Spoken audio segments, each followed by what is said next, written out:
Howdy, howdy, y'all. Welcome to the new episode of the Kilima Post With your host, Shinori Yoru. and K Fiercine.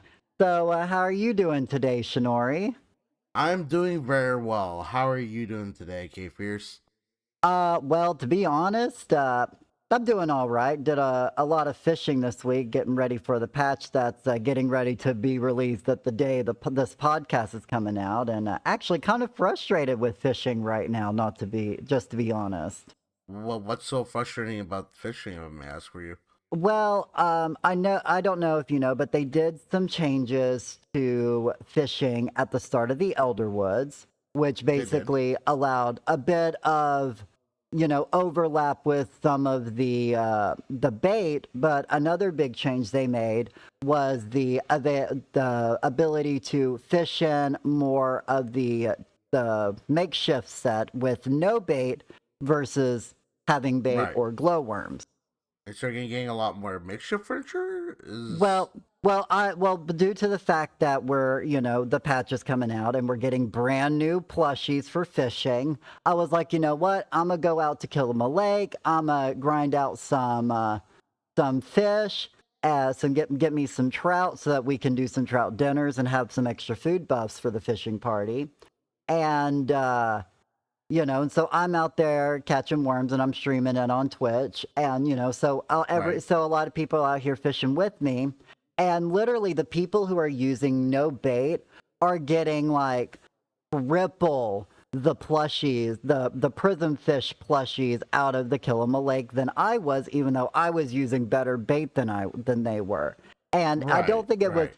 specifically said in the patch notes, but I think because you can get more makeshift furniture with the without bait, that you're also getting more plushy drops without bait. Oh, And really? yeah, and I seem to be testing it throughout the weekend, and when I'm not using bait, I am getting so many more plushies. Now, and the only Right. reason, now I love Palia, and we can love the game, and we can also criticize some of the choices that they make.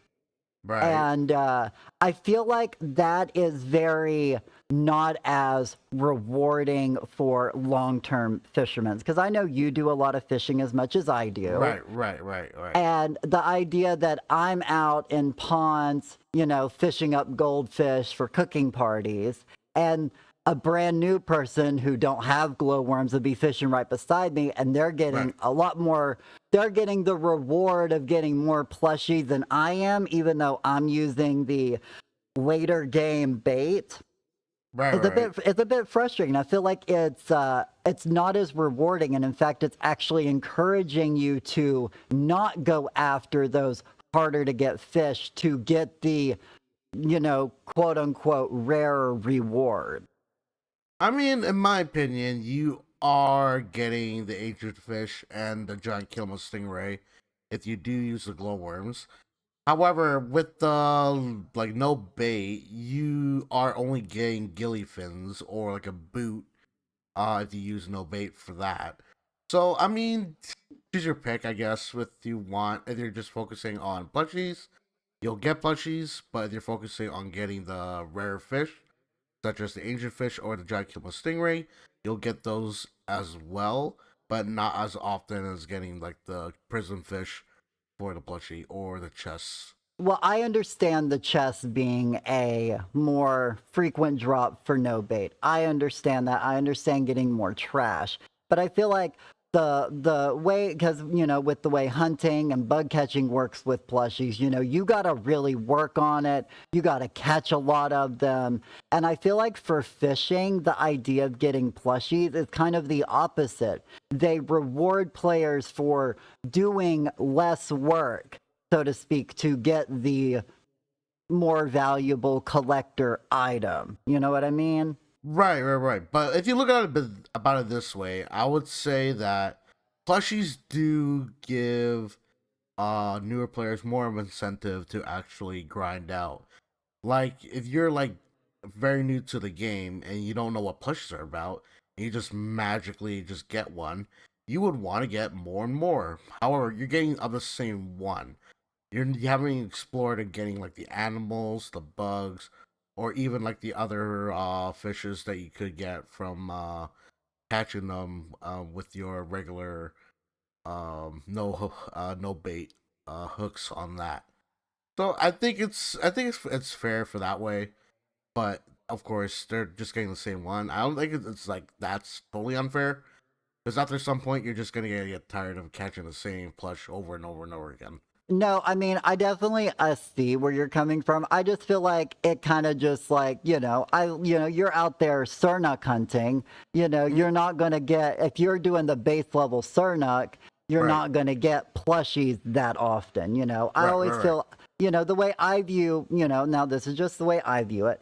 But I view plushies as more of a late game thing. That's a reward for you doing something a lot and working on it a lot. It's a decoration. Now, don't get me right, wrong. I love the fact of beginner players going out and having a chance to get the plushies. That's nice. But I don't feel like they should be the ones who, or, you encourage to basically play more like a beginner player right, to right, get more of the rewards, because the right, right, right, plushies, in my opinion, is a reward for doing the skill and right. participating in the events, and to reward lower skilled, to speak, players, I feel like is a bit counterproductive, and it Counterproductive, makes me yeah. like, and then it makes me sit there and decide which do I want more, and I feel Right, like if right, I'm out here fishing for giant Kilima stingrays and ancient fish, I would love the extra chance of getting the giant prism plush, right, right, or right, have a higher chance of getting it, right, right, right. But but then that's the thing about Paleo. They've done a lot of changes, some for the good, some for the bad. They I have. know you've been playing through the beginning, so I know you saw a lot of these like major changes going on in Paleo. Like, is there Right. any like that stuck out to you that were like just big shocking changes? Right. So I want to go back to the past with you, K Fierce. You haven't played at the very beginning like I have because I played since the closed beta. However, there have been many multiple changes that you may have not recognized or even thought about when Paleo was still in closed beta or in alpha. Back then with a lot of new players trying to come in, playing the game, and they're just exploring Kilima for the first time. But there has been a lot of changes since then. Now you don't have necessarily have to agree with me with any of the changes, or you can give me your thoughts on it while we're talking through it. But I just wanted to go back to the very beginning, where we started as a new player. Remember when we were starting out, we get this little pink ball and we literally float down into the Phoenix Shrine and we see literally Gina and Hecla for the first time, and they're Hmm. introducing us, saying, "Whoa, you're a human. Like you should be extinct." But we're not. We're here, and we're exploring this world as to why we're even extinct in the first place.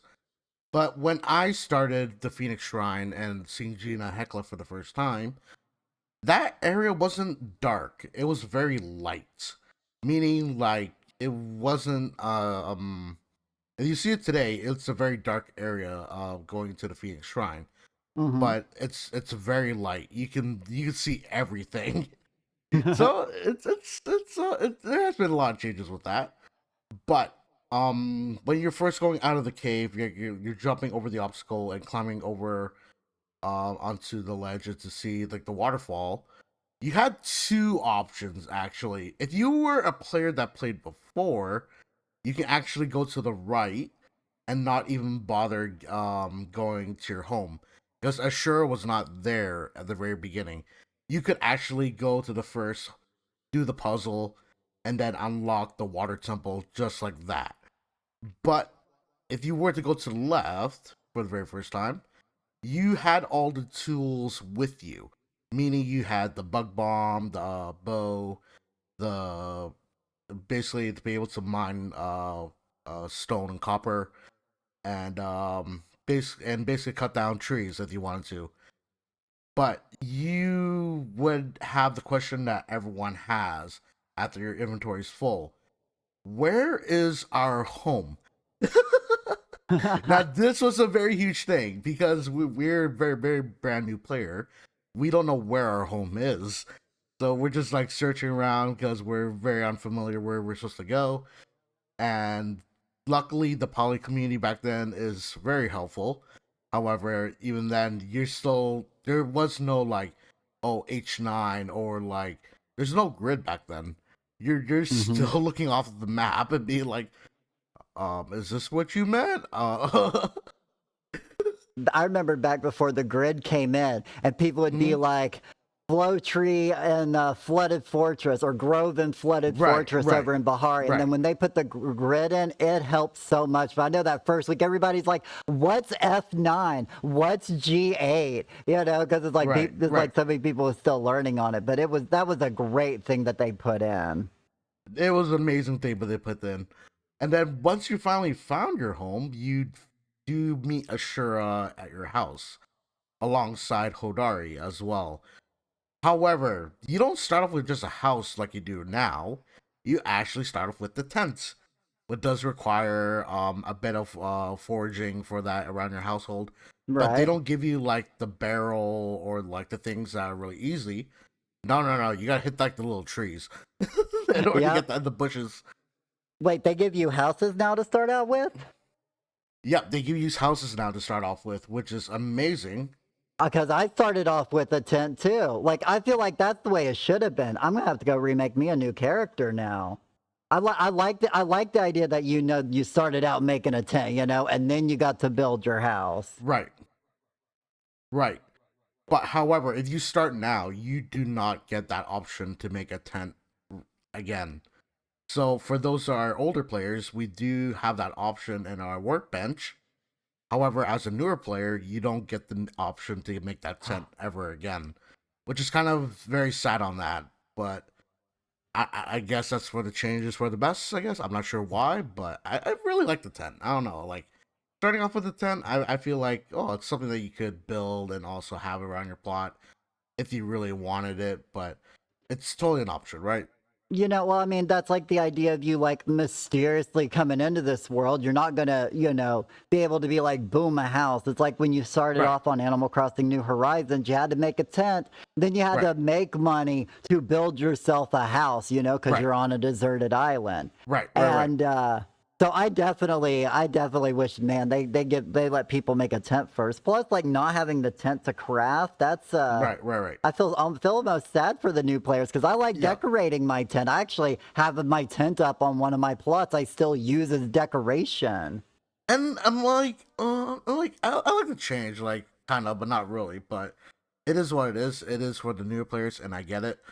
But one thing that they have changed drastically with housing is that back then it took 8 hours for that to craft. Yep. If you look at it now, it takes about like less than a minute to actually craft, and it's done. And I'm just sitting there being, well, that's great, but when you're not gonna feel like the accomplishment, like, oh, you finished it, now you gotta wait, and then like the next day you probably have to sleep, wait, and then it'll be done then. I was gonna say, I definitely remember like all of the buildings taking so long to build, which, you know, I Right, didn't mind because you got to build the buildings. You know, it's not going to happen instantaneously.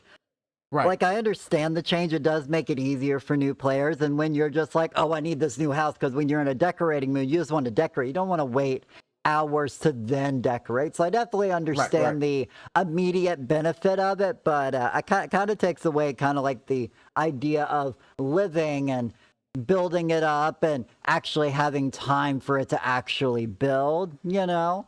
Right. And like I appreciate the incentive of like waiting on that, and it makes us go faster with the whole building process. But another thing that I really want to touch up on is basically the limits on what your character can do. So back then, we had a gold cap, which is 300k. Our renown was 2k, and basically the iron chest in copper chest that you know now was copper chest was 100k, and copper chest was 25k back then. Now you can see that is a lot more cheaper now, but also silk was 590 gold, while right now is also 900 gold right now. So it's those are really nice changes, but that's when the gold cap increased to how it is today, and also the renown as well, because you're not having the trouble of like, oh, you gotta go spend the renown because it takes a lot longer to actually get to max renown right now. But back then, you really wanted to use it because you're just afraid like, oh shit, what if I don't use it now? Then I'm probably gonna miss out on a lot of things. Literally one of the first YouTube videos I did was like a introduction guide to Palia, and I was going over the renowned, and I was like, this is the renowned cap, Right, make sure you keep it right, spent. And then literally right. the next day after I released that video, a patch came out and they upped the renowned, and I was like, really, the timing of it, and then it got get up to the 9999 cap that it is. And I remember one Right, person in right, stream right, before the right. cap came out, and the reason why I had made that video was because she had found out that there was a cap, and she was at cap, and she was like, "Oh my god, how much renown did I waste?" I'm like, "I know, go spend it right now, girl." Oh, that makes me that just like, oh man, I felt that so much, but I always remember to spend it. But I felt pretty bad for those that had a max renown on 2K and was like, oh wait, I have a cap. Wait, And what? nowadays we just sit at a cap with nothing to spend it on. Some of us late game people. Right, right, right. And it's been quite a journey with that, especially with the ship system. So I'm not sure if you guys knew about the ship system. Well, we still have the ship system right now. But the problem was with the ship system, like it was a really good idea. You could choose someone that could be your shep, which is your mentor, or like Mm-hmm. someone looking after you, going into Kilima Village, and being like, Mm-hmm. I got you. I consider K Fierce to be a great Palian and deserves to be in this village. And so it was a great idea. However, once you choose your shep, you couldn't choose another shep. So let's say you accidentally made Eshe, for example, your shep. Oh shoot, I want to change my shep. How would I do it? You can't do it, unfortunately. I don't think they even found a way in order for us to choose or like to disable that. So you're stuck with your ship until I don't know what happens because I like the idea of it, and I wish they would do more of it as well. Like if I wanted to like choose Wrath, Ashura, Hodari, or Dish or Kenyatta or all the great people. It's just would I change my ship now? Now that I know who all the villagers are, or do you want to change it when change it when you've gotten like everything in the game and that you already know everything and it's just a conundrum where you're just like I want to choose a ship that actually looks out for me.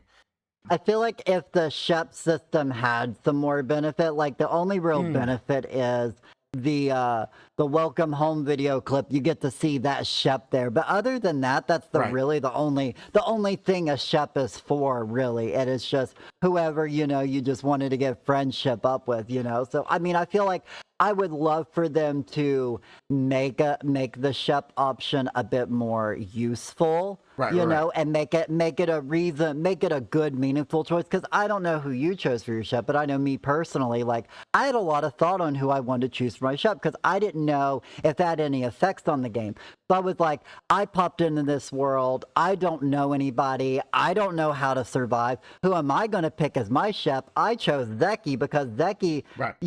like me, kind of got tossed into this world and is just fighting for survival. And if anybody knew how to survive, it was him. So, I actually chose Zeki as my chef because I'm like, he knows how to survive. I need somebody to teach me. But then after that, it was like, oh, there's no reason to have chefs. Like they don't get it. You don't get any like special dialogue. I'd love for me to come up to Zeki and Zeki be like, "Hey, yo, how you doing, my apprentice or apprentice or whatever that word is." And especially with like knowing who the characters are right now. Would I choose another one? I probably wouldn't, honestly. Like, but I know many people are fond of Zeki, are fond of Tamala now. Like back then people hated her, but now people love her now. Um I'm not gonna say my opinion on her, but she's a nice gal. I love her. Yeah, yeah. um, and um, and we're just like exploring the game and all that. But one thing I really want to touch upon is the changes when it comes to cooking party. So I know back then we did a lot of cake parties. And that's one topic I want to talk about a bit. So cake parties back then was a way for you to make instant money, meaning it was a lot more beneficial if you did it back then compared to now, because let me talk to you how much what how it worked back then. So back then we had 25 people max per server, Mm-hmm. and there's only 15 roles. So 4 leafers, you still got 1 starter, of course 3 bakers, 1 regular froster. But the change was the jammer. This was called the jammer back then, and Uh-huh. you need 3 of them. And this also needed 3 ovens. So it still goes the same way where the leafers the starter starts it. Leafers go first, then it goes in the batter and regular froster. And then it goes in the oven, and then the jammers go, and then basically that's how it's done. Mm-hmm. But the thing was that the cooking AI back then was horrific. So Yeah. you see at the very top, it's a regular froster, batter, then the jammer. Mm-hmm. So if you're battered, you have to literally wait for the regular froster to go, and then you can do batter, because you don't want to fight with the AI. And once you fight with the AI, your cursor goes jiggly jiggly all the time, and it stinks. And you always have to go fight with it. And that's not a position you want to be in as a batter, because you could literally just mess up and then waste a sweet leaf. Then you got to make a sweet leaf again, and then do the batter. It sucks. And the wonderful thing back then with the jammer was you get to use apple jam and blueberry jam or jelly, just anything that is sweet, in order to make this into the cake.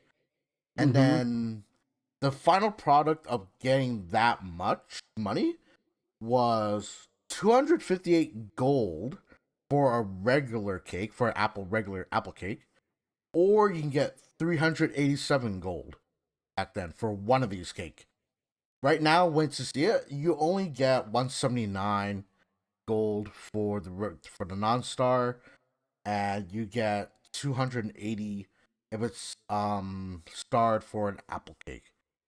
So think about it this way: if you were to do a cake party back then, a stack of 30 apple cakes would be close to 12, but slightly below 12k. But let's just round up and say 12k gold for one stack of 30. So that Mm-hmm. means if you did 100 cakes and then did that from completion, you'll get 120k gold from 100 celebration cakes. Meaning it would take you 3 cake parties of 100 to get to max gold just that instant. Yeah, so I mean, I'm glad they definitely nerfed the money. Like that's one thing I wish they would actually do a bit more of, because in my, as somebody who plays the game a lot, I'm always hitting gold caps. So I'm always going down to Zeki's Underground, buying a whole bunch of coins just to dump my money, or buying a bunch of courtyards, or whatever. But and that's like a thing, is I feel like money is so easily made that I Right. don't mind that they nerfed the money on that. Right, right. One thing I was sad was the fact that they changed it from being able to use jam to using the actual fruit. It actually gave jam some use. Right, right, right. And plus, once they nerfed it, they added in 3 rolls to the rolls that we know today. So you got the fruit frosters, and then now you got spreader as a roll, which Mm-hmm. added another 3 rolls that is able to do for free, which is really nice. If you're brand new, I definitely recommend taking a spreader roll, because if you're just brand new and you don't have any money, then it's just another way for you to earn it, and also be able to participate in a cake party without using any ingredients. I definitely like the fact that they added some extra roles to it though to Right. make it a bit, able to bring in more people. And one other, and that was really the gist of cake parties, because we always like to do, we like to do it fast. We also want everyone to participate and not be discriminative when it comes to like, oh, you don't have this, you shouldn't be able to join the cake party. No, no, no, no, no. Like, we want you to actually join. As a veteran, I always take up the most expensive roles because I want newer players to participate. Hmm. I may have done spreader in the rules in the past, but now I'm more familiar with getting everything about Cake Party.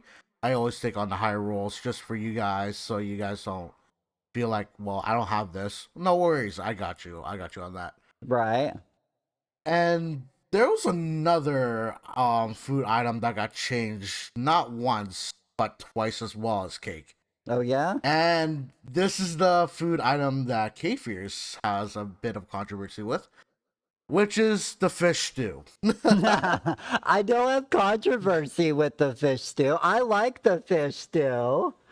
Let me see how explain to you how this fish stew worked back then. So fish stew was another great way of making money. Why? It's because the fish count actually was the actual amount what the fish stew was. So let's say you got like a rare fish. Let's say the rare fish costs 150 gold, but you're also combining it with the garlic as well and the spice. Including all of that, you are adding that all together at once. So with the three things, you basically it turns up to be the food amount times three. So imagine that you're literally timesing three every time you're making this product a fish stew. So they felt like, okay, this is getting way too expensive. They're earning way too much money. Let's nerf it. I think they nerfed it by 25%. I think right now, I want to say, or like 20 or 25%. And they thought it was well for a bit, but no, we were still making too much money, so they got to nerf it even more. And we're just like, okay, fine. So I think it was gotten down to like 160 to, or sorry, 0.6 or 0.5. The new balances, so probably like less or maybe like about half. When they reduce the price, and I think that's the pricing that they have today about that, because it is slightly less than the amount that you are getting from the fish that you're providing, Hmm. but also the fact that you are doing a faster product. Because in my opinion, keepers, that fish stew is a faster way of making money. However, you are getting a lesser amount of gold, which I it depends on you, but on me, I prefer to have like a bit more time, because me doing 200 fish stew just takes about an hour and a half. If you were to do 200 of Pokeballs currently today, it'll take you 3.5 hours. So for me, like, if you're not like, and that's the fastest time I've tried. So if you are wanting to do like a more faster, I would deeply recommend you to do sashimi or fish stew, because you are getting the amount of money, but not as much compared to a Pokeball. But you are losing out about, say, like maybe like about 100k, or like 100, like it's somewhere around 100k, which is not bad. But of course, if you want to maximize, of course you want to get that 100k if you want to or not. But I mean, money's just so easy to get in this game anyway. So I mean, Right. losing out on 100K for an easier recipe is completely Mm, understandable. I know when I mm. first started, like the big money maker was mining. Everybody was like, "You go mining because you get so many gems, and the gems sold for so much," and that was Oh, like the way to go. And then, like shortly after I started playing, I know uh, they redid the whole mining aspect, and they did a hard nerf on it and just made it to where you didn't right, make right, near as much money off of it, which I welcome that change. right. And I want to go back to that as well. So back then, guys, if you see how it is today, you basically get pallium everywhere around Bahari, but that was not the case back then. How you be able to get pallium in back then was in these caves. So it's either in Pavel Mine, Hideaway Bluff, the little cave right there, or basically in Tamala's cave, which is very at the very top.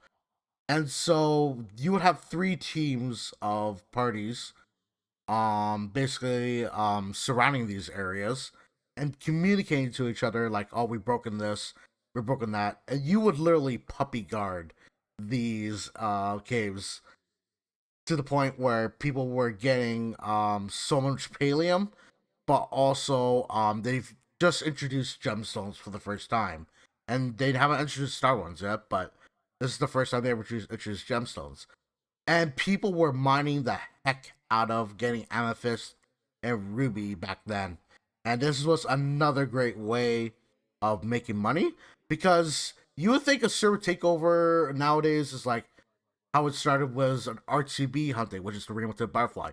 No, no, no. This was the mining age. We would literally conquer literally a whole entire server and just be mining the heck out of it. And just because what will happen is that if one mine is done, it would respawn to another location, which is either one of those two areas if you're in the third one. So in that case, you're going back and forth, ping ponging, um, the Polyum and getting instant money just like that. So, oh no, you got the fourth area, which is what do you call it? That little the two geysers, and then the little mine area. You get another team for that. So technically four areas. Sorry, that's my bad. Mm-hmm. But yeah, you would ping ponging every single time about this, and it was just a fantastic way to make money. Right. Mm, And I remember when I first started playing, I know Flowwood was such a rare tree to get that you pretty much, if you stumbled upon a random flow tree in Bahari or Kilima, you like told everybody, you were like, everybody get over here. And, or you specifically went to the groves, that way you knew you could get right, some Flowwood. And then I remember they made a change to where all the flow trees dropped, like it was like double the flow wood, and so many more flow trees would randomly appear right, throughout the day that it basically made flow wood just a regular wood to right. carry nowadays. And nowadays everybody's like, oh, there's a flow tree, I'm gonna ignore it. And most people just run by flow trees because they're just so common nowadays. Especially with back then, there was only Choppas and Cernak. I'm really glad on the new creatures that they have added in because it was getting a bit stale with just Cernak and just Choppa. If you really think about it, like okay, I know what to expect. I get the Proudhorn. Proudhorn was still a thing back then, but like to have the Mujin as a new creature back then to be able to run around, climb into trees, and climb into these flow trees, we had a lot more fun with that because we didn't expect the flow tree to actually make bristle Mujins, which is basically the magical Mujin that can go invisible, can go with speed, and just jump into a new tree just like that. It it wa- Yeah. it was amazing, and that makes it more of an incentive to actually go drop the flow trees for that very reason. But of course, you do need two people in order to chop a large flow tree, um, because you can't really do one by yourself, unfortunately. But that's what hunting as a group is makes it really fun for that very reason as well.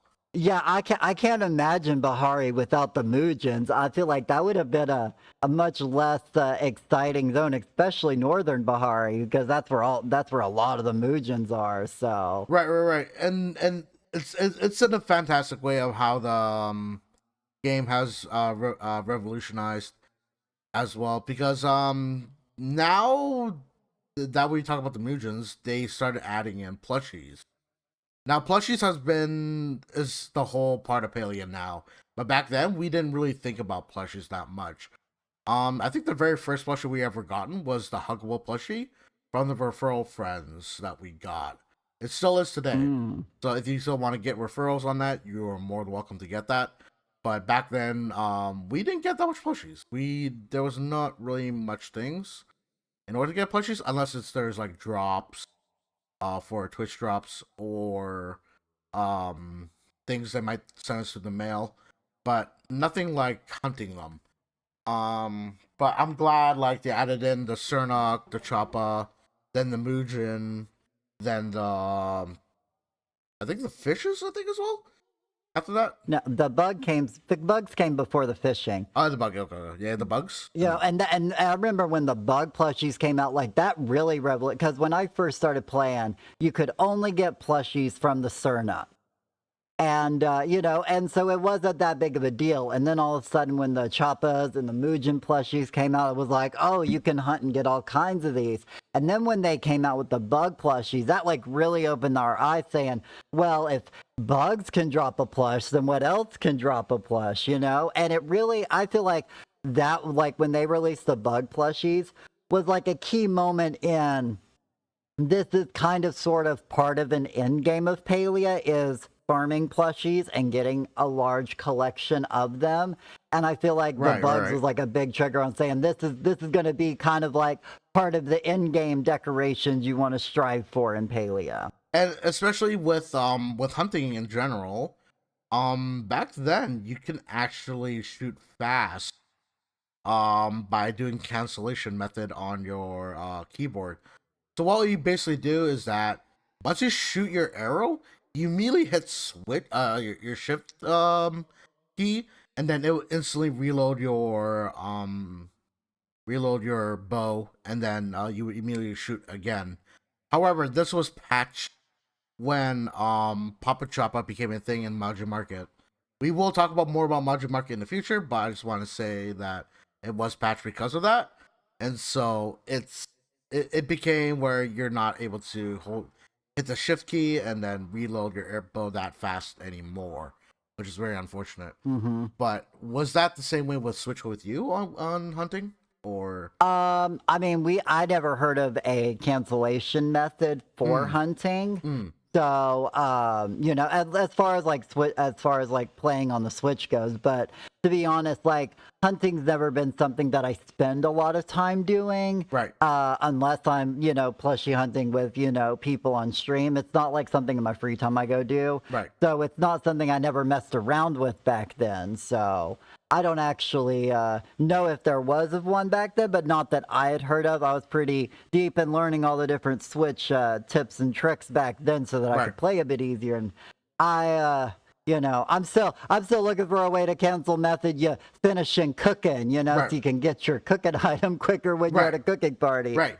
If you're in the chopping animation for your cooking, what we do on PC is basically do the press F twice. And then immediately when you do that, you'll skip the 1, 3, 2, 1 countdown, and then you'll just immediately start cutting the garlic or cutting the vegetable or whatever you're cutting for that. And it's such a great method. But another thing I really want to touch upon is with that is the preserve jars. I know K-First hasn't dealt with the preserve jars back then because he came in when Switch was introduced. But when preserve jars were a great thing back then, is that if you imagine all the pickled items and also the jam, they were really high in focus. What would happen is that if you look at every single one of those, times that by 2 on the focus.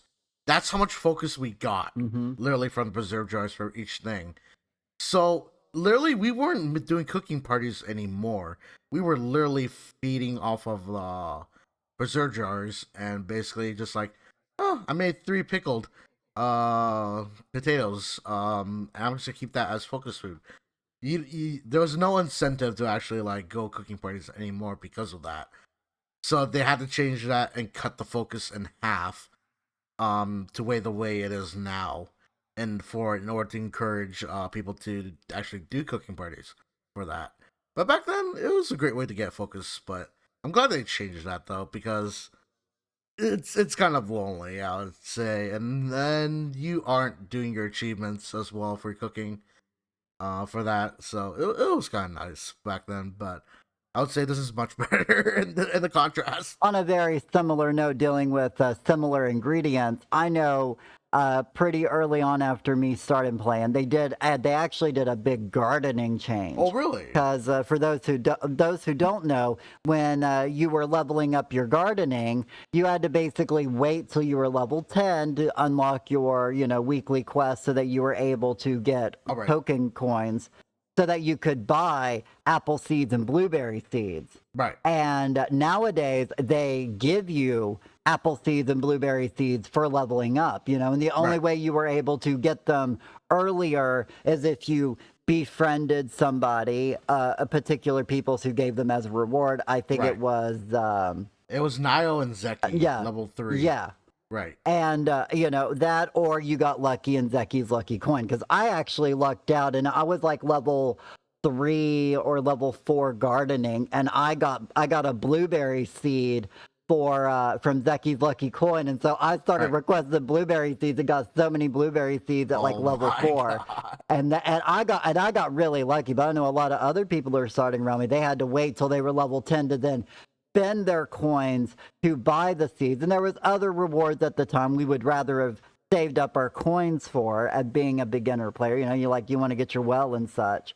And Right, so right. I know the changes they made to gardening, and where you get so many seeds leveling up now. And now by the time you're level 10, you're given apple seeds, you're given blueberry seeds. I think that's such a nice change to help out people leveling up, and you don't have to waste your coins right off the bat for those extra seeds. Right. And especially with it is such a pain in the butt to get it back then, because you were expecting, oh, I'm gonna get apple seeds. How come I can't get apple seeds? Well, you're not higher left level. Like, oh. But I Right? but I do like the incentive of like, okay, you gotta level you gotta progress with the characters at a certain level for friendship in order to get these seeds. But I like it this way as well. Like, if you don't really want to talk to the villagers or get to know storyline, that's totally fine, right? I'm but it is up to you if you want to know more about the story. I do recommend it because it gets you more engaging to know who the characters are and what Hmm. they want to do and what they like to do. All that, it's a nice way, right, to get away from IRL stuff and also learning like how different characters are in game, and also learning like what they want as well. With weekly gifts, you also got to know about that and what they want. Just asking around. I do like everything they have implemented so far, but one thing I wish they would take away or add more. So is the friends list. So back then, if you didn't know, you could add in as many people as you wanted. Wasn't a friend limit back then? There was no friend limit back then. You can add in as much people as you wanted. So once we got to a certain point, S6 was like, nah, we're gonna cap it. However, back then, they didn't tell us what the cap was. We literally had to figure this one out ourselves. Then after like 3 or 4 weeks, they said, yeah, the friends limit is actually 200. And we're sitting there being like, we figured this out before you even post this. God dang it. But trust me, getting that 40409 error message every time, and I'm just sitting there being like, how come I can't add you? Oh, I think you have to remove friends. I'm like, really? How much? I was like, I don't know. Just try until you can add more people. I'm like, oh my god. So I can't even count everyone on how much people I have because it doesn't say like how much friends you have. Right. So so it sucks, right? And Right. and you're not even sure like, okay, is this person gonna be online? Is this person gonna be playing? You don't know. You're just gonna be removing them until you figure out, okay, I got enough to add people in. But at that point, it's just like it feels bad already to remove that much people out of your friends list. I know. I feel bad every time I remove people on my friends list to make room for more people for parties. So I definitely understand that one for sure. Right. And especially if you're creating like a lot of parties, such as cake parties. I was doing cake parties every single day and hosting them as well. So in that incentive, it's just like Oh crap. Another thing that had like a major overhaul was the underground. Because I remember Yes. literally they introduced like I started playing like right after the lunar market stopped, so I didn't actually Right. play Hot Pot on its original release. But as soon as Right. I started playing, that was all everybody talked about was, I want to play more Hot Pot. I want to play more Hot Pot. I miss Lunar Market. Hot Pot was like the best thing. And I feel like the people like almost bullied Singularity 6 into putting Hot Pot in. And so it was like shortly Right. after that, all of a sudden the underground got revamped. And where the Hot Pot tables are, there was like just regular tables and chairs, for like the underground food cash register thing, to Right. kind of Right. make it look like it was like an underground restaurant or whatever. And Right. right in the middle, that fishing spot was actually just like a boarded up circle. Like there was like boards going over the circle, so we knew something was under there. And then all of a Right. sudden, they released another way to cave fish in the game and to catch cave fish by the underground, which I thought was a great thing to also add to the underground. Yeah, I'm glad that you mentioned the underground because the underground today did not look anything like it did back then. Back then, the underground looked like, so let's say you went into an area. So you would be going down this like straight line, kind of going down incline, and then you would see this kind of just a large room. That's just a large room. Let's just say that, and then you'll only see like two items on the right, two items on the left, and then you'll have Zeki's cash register in the middle, and then you're like, well, if you try to go underground as a beginner, you're like, what's this area? It's because there's nothing happening. You're like because it's during the day, and you're just like, huh, okay. And then once people start talking about it, I'm like, and I'm looking around their plot, and they're like, "Oh, where'd you get this bathtub?" And they're like, "Oh, Zeki's Underground." I'm like, What do you mean Zeki's Underground? I just went there, and there's nothing there. What do you mean?" There's like, "Oh, it only appears there during the night," and I'm like, "Huh? Is he sell stuff underground? What?" So I literally just went to the time frame that they told me. I'm like, "Oh my god, he sells rugs, bathtubs, and toilets? What? I want these. What?" And that was like my ever first experience with the underground because it was such a new thing, and it's nothing like today, nothing like it at all, which is really, I'm glad that's even a thing today because just finding out things that you never thought you would find. And plus you Hmm. can only get through this at the very beginning through the sewer system, meaning that you have to go to the backside of Kilima in order to enter this underground market at the very beginning. Hmm. So that was one thing. But I'm glad they introduced it, and I'm glad that they changed it to the way it is now because there was no fishing in the middle. There was nothing like that, or a big enough area for hot pot tables to the way it is, or even trading. Nothing like that. Oh, yeah, I know. It was definitely a much emptier place. On the subject of changes, are there any changes in Palia that you're hoping that they make in the future? Like, is there any particular changes you want them to make? Please, S6. I've been saying this for a long time. Fit change the party system, please. I don't know how much I can't say this because every time I party up with someone, what will happen is that you'll be in a party, and then eventually it'll just suddenly say you left the party, and I'm just like, I didn't hit the leave party system. What? But on other people's screen, it says you're still in there. But on your screen, it's like it's not there, but you still have the party buff that's there as well. So it's please, if you can, please fix it. S6. I'm hoping so much for that. Please. Because I know me personally, one of the changes I have been begging for them to put in, and I know it's just something super minor, but it would help me out so much, is a bulk buy option from Zeki's store. When I go to Zeki's store to buy 200 Yes. to buy 300 sugar because I'm doing 3 fruit frostings for a Right. cake, I don't want to sit here and press my A button 300 Right. times. Let me Right. buy a whole bunch of smoke bombs, a whole bunch of worms, a whole bunch of ingredients all Right. at one time. I want a bulk buy option. I would love that idea, especially with I've been pressing that left click button for so long. I think the longest I spent was like 30 minutes, so which I don't think you want to be spending that much time to be purchasing that much stuff on either Seki's cash register or on Sifu's register on that.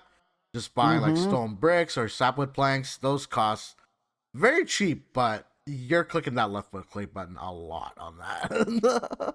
Oh my God. Yeah, because I know when I was decorating my grove, I went and I was basically paving the whole thing. So I had these little pavers that required stone brick. And I was like, I'm not sitting here going to wait for all these stone to be made.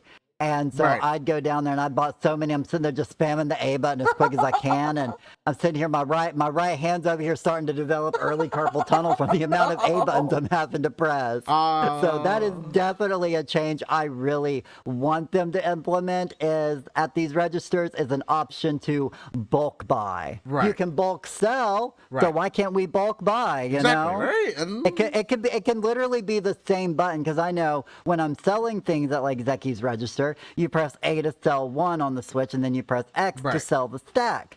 You know, let me press X or something on the item on the sell option, and then it comes up an option for me to just click a number or whatever, or type in a number of the amount I want to buy. Right, and I would love that on PC as well, especially we're just gonna keep spamming, and after so much time, your fingers gonna get really sore. Your mouth can only take so much Right, clicking, you know. right. And then another a smallish change that I want to make is like let's say I'm at a cake party or a flow chop party Right. at your plot. Right. I want to be able to use your cell box for my cell box. I would love that. Yeah, yeah. You know, I feel like because like I know me personally, I do a 300 Grove flow chop party pretty much every week on Fridays, and 300 flow trees gives Right. you a lot of wood.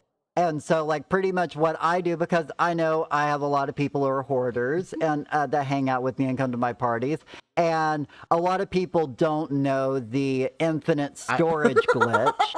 And so to make things easier, what I do is we tap the first half, we chop the first half, and then I Right. basically do a break time for people to go home to put things in their cell box, put things in their plane makers because they don't have room in their storage box. And I know that if they were able to use my cell box to sell their Right. items for their own self, I think that would Yes. make things a lot easier.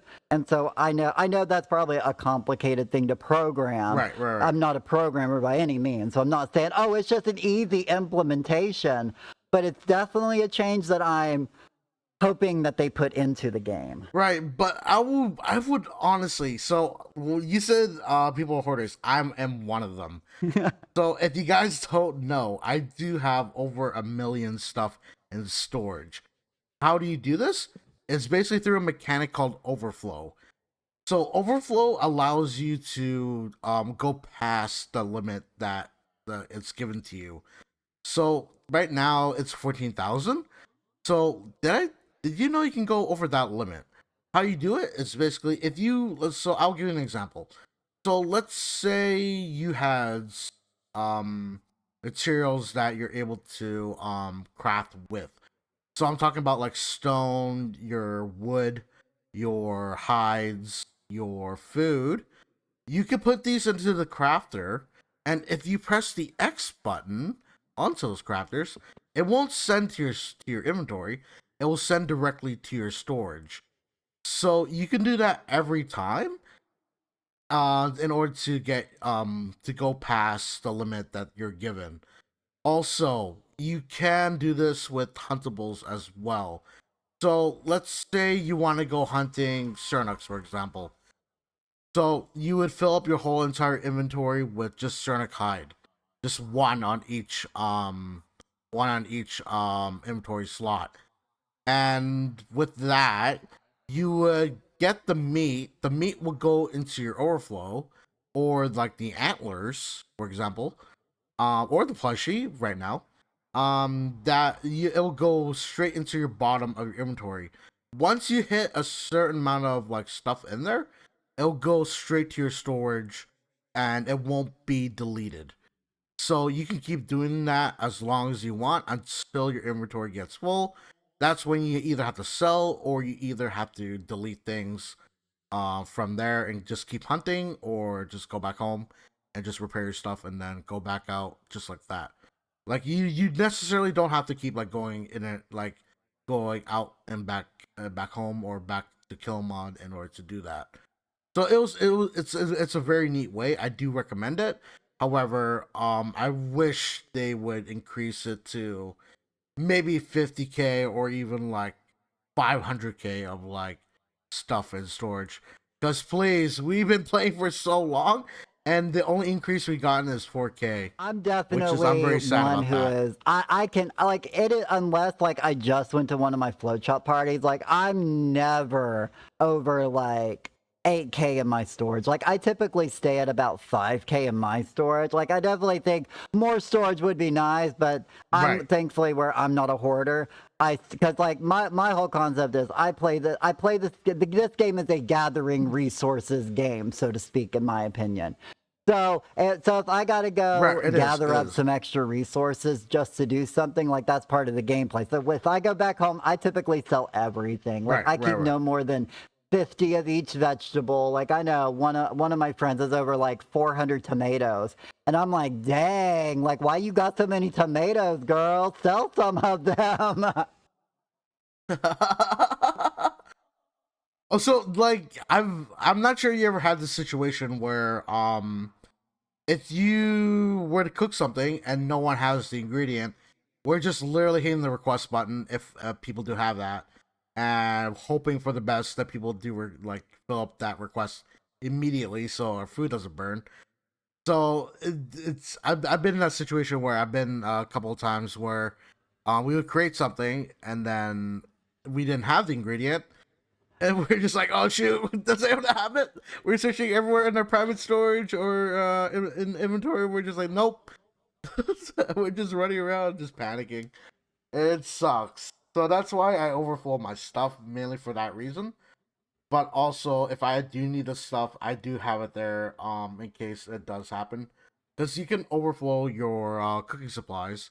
Because there is a cap on the gold still, so you can store up all the food that you created in order to sell if you do need the money. You don't have to go to like a cooking party or like a way to find money like instantly. You have it already Oh there yeah, I in your definitely like storage to if you make a do need joke. to I have sell it. my 401k on my storage plot because I'm not going to decorate all of my plots. So I have one plot that I call storage. And I like to joke around that I have my 401k there because Right, I've got like, I think it's over 400k worth of poke bowls that are literally just sitting on right, tables on right, that plot for if I need money, I'm going to hop over there and I got them all gathered up to sell. So I definitely recommend right, if right, you're right. having inventory issues and you don't want to keep your inventory max, like if you're saving up starred fish or bugs or food, or gems, throw them down on your storage, throw them down on your extra storage plot you're not decorating. Definitely a great place to store things as well. And it's a great way in order to get all the stuff into your storage that way because it'll just come instantly. I'm not sure if it still works now. Like it could still work, but basically what will happen is that if you place out all your stuff onto your empty Hmm. harvest house or grand harvest house, you would just right click saying, "Oh, do you want all the stuff back?" Literally every single ingredient or every furniture that you place down there, it'll just go instantly back into your Hmm. storage or your inventory, which is an amazing thing. However, this will cause a bit of problems. I've had many people suffer a lot of bugs with this. I'm pretty sure it's fine now, but back then It was good, but also not that great. You will be facing a lot of bugs, which is unable to log into your plot, or there might be some problems with your character. There has been problems with that, but it was a good discovery when people found out about it. Right. I know, and another big change I really want them to put in is the ability for me to place starred preserved items and starred Please. foraging items. I want to be able to place my starred Dory cloves on my plot and Yes. my starred apple jams in a cabinet for decorations. Right. Like, I feel like there could be so many more decorations with the starred things we gather that we could place them down on our plot. So I want to be able to, place some of these starred items down that we can't place down. Right. And what bugs me the most about it is that Dari cloves, heat root, and spice sprouts are all spices, but you can't feed it to your worms, which is kind of I'm like, okay, but I want to feed it to my worms. Is that not? But you're able to feed them the new stuff, which is the elderwood lotus and the elderflower, for that, and they cost the exact amount as a heat root and a Dari, and I'm just saying, being, do we ever cook with the elderflower or the elder lotus? I just want the idea to be able to decorate with all of these. But yeah, oh yeah, we were talking about the worm farms. I only put grilled fish in my worm farms anyways, because grilled fish give you Right, the most worms for your worm farm. So if you're farming worms, right, definitely just grill you up some fish on the fire and right, just throw them in there, and you will get so many more worms than you can ever need. right. So And I do recommend that with anyone that is starting. Please put grilled fish in there. Just cook them up and level up a bit of your cooking and also on your fishing.